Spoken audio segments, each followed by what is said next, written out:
fate had found a hero. Can you think of anything else? David's mother sent some candy from Boston. I thought maybe the O'Teal children would like it. I don't think so. But why not? Because this is too much. Now, I know you bought it with your own pay and all, and it's yours to give. You got a good heart, but this, it'll shame Swanee O'Teal. Fairlight, her children are starving. And that shames her enough. Any more and she won't be able to go on. Now, maybe you can get her to take the beans and the cornmeal. No, that won't be enough. She'll make it last. And when that's gone, then maybe you can get her to take some more. But if you take this all to her now, she'll turn it down. Thank you, Fairlight. I'll take the beans and the cornmeal over after school. Miss Christy says if they got horses, carriages in Nashville, but I don't believe it. Well, it's true. They're called automobiles, but only rich people can afford to buy them. Have you ever rode in one? I have. With Miss Christy? No, Miss Christy wasn't any older than you are, Mountie. But she flat out refused to ride in that automobile. She said it was noisy and dirty and a horse was better. And she was right.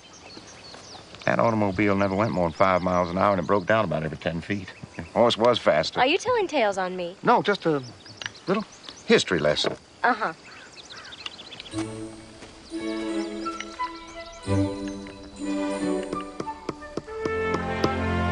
We'll pay you back for all this here food. Every red cent come spring. That is not necessary. We'll pay you. Mountie, where are your shoes? Oh, she went and pulled them off again. Little one, you're gonna be the death of me.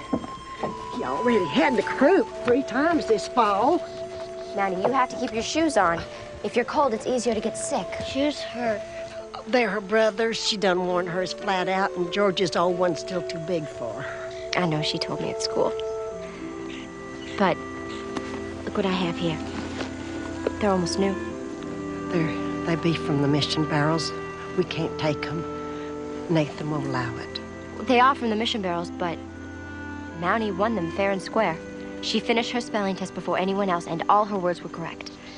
I promised you there'd be a prize, didn't I? Really, Mrs. O'Teal, she earned them.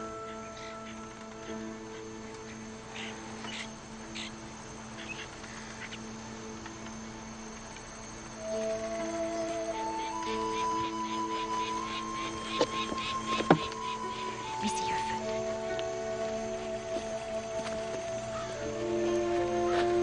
How about that? A perfect fit.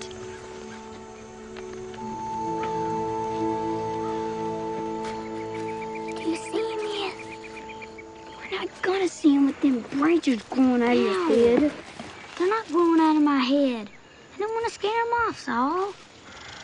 You think a walking tree ain't gonna scare him?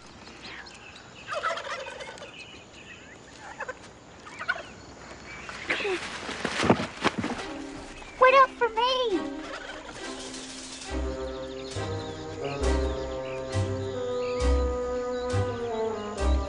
Where'd he go this time? He didn't get past us. I know that much. Maybe he flew away. He can't fly. Can we?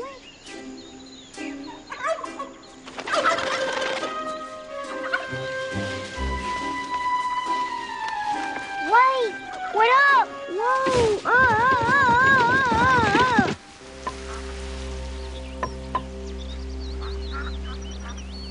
Mr. Huddleston, thank you, but this is unnecessary. I like to keep busy. I, too, find it hard to rest. It's a lovely spot for it, though. Christy writes about you often. She says you're an inspiration. Well, she's young. But she's made a fine beginning here. You love this place, too? Same as my daughter does. I was imagining spring. When the mountains bloom, the most joyous are the flowering trees. Dogwood, redbud, azalea. The winter is going to be very hard here, isn't it? Well, it's hard in the best of circumstances, but at present, we haven't any seed corn to plant next year's crop. There must be seed somewhere. I could wire Asheville, or even Atlanta. I can see where Christy gets her optimism. Thank you, but even if you found some, neither our mission nor our neighbors could afford to pay for it. No, we must concentrate on finding game for the winter. So you were imagining spring trying to make it arrive sooner by the sheer force of your will. I suppose I was.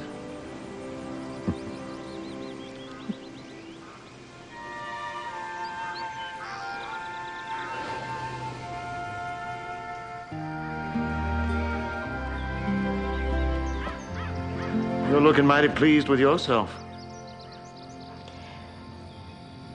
I got Mountie a pair of shoes today. I know it doesn't sound like much, but it's the small victories that count. That's not such a small victory. Daddy, there are so many more to be won. Better hygiene, adult education classes, college preparation. Did I tell you that Zadie Spencer is a genius at mathematics? Christy. And the women's handicrafts are worth far more than they know. I heard from your mother before I left Knoxville.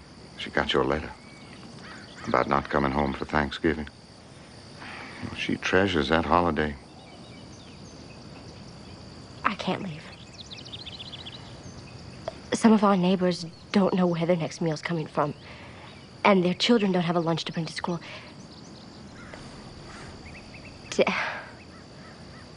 I can't come home right now, I'm sorry. I'm not sure your mother will understand Then that. I'll write to her. I'll try to be home for Christmas. Christy, listen to me. Maybe you shouldn't get so involved with this place, with these people. But I want to be involved. That's why I'm here. Don't misunderstand. They're good people. And Miss Alice is a wonder, but life...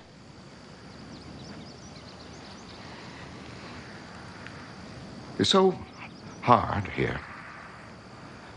I don't want you to be hurt by it. Or disappointed. Daddy, the children never disappoint me. They lift me up. They make any hardship worthwhile. I promise you. That's what I have to make Mother see.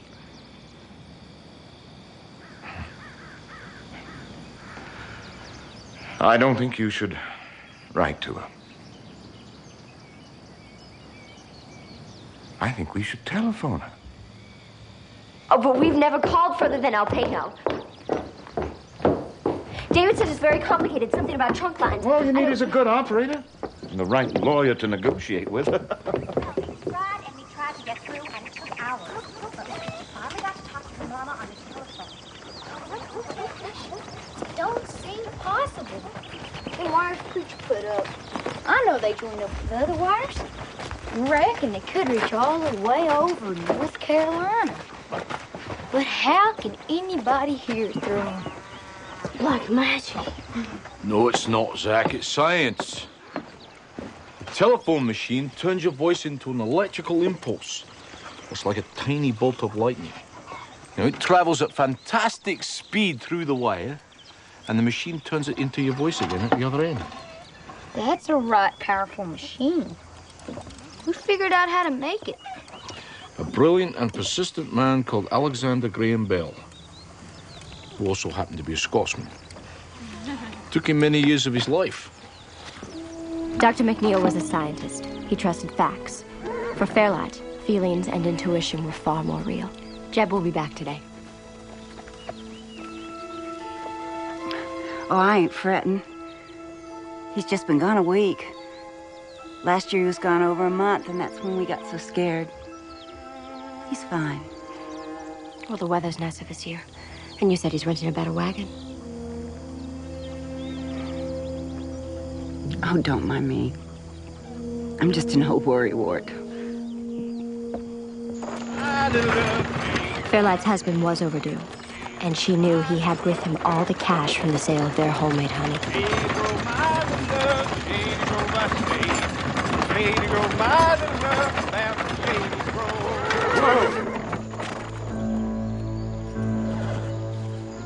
All right.